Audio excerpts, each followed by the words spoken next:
Hey everyone, Mark here at the Wildlife Center at Refreshing Mountain.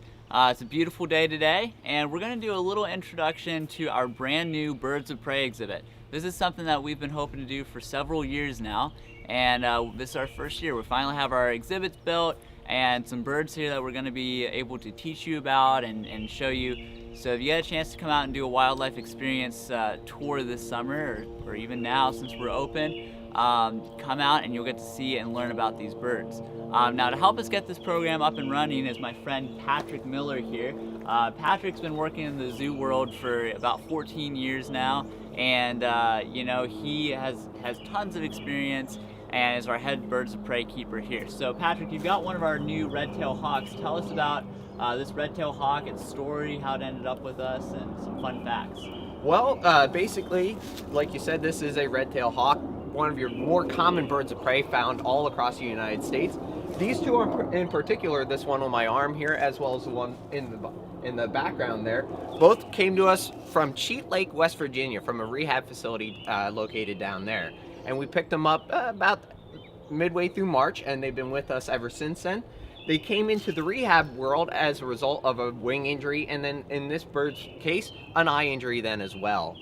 So this bird can no longer see effectively out of its right eye. It has a detached retina, and in order to survive out in the wild, you have to have perfect sight and perfect flight. I mean, and in his case, he's got the eyes of a hawk, but they have to work. Otherwise, he's just simply not going to be able to survive out on his own. But then also with their wing injuries, if you notice, that right wing, it was originally fractured and it did repair itself, or it did heal properly. However, the one in the background, his wing did not heal effectively enough for him to be able to fly on his own and hunt. Now, a lot of times you'll find these guys sitting along telephone poles, fences, wires, and they just love to sit and they scan out across that area for a lot of different types of prey. But the majority of the time, they love little tiny meadow voles, little tiny rodents like that running around the grassy medians of the highway. But unfortunately, because they're hunting along the highway, they don't always look both ways before they cross the street, and unfortunately, they do get hit by a car most of the time, which is why, again, we wound up with these birds here. Right. That is great. Well, thanks for sharing about them. We have two red-tailed hawks, like Patrick was saying now.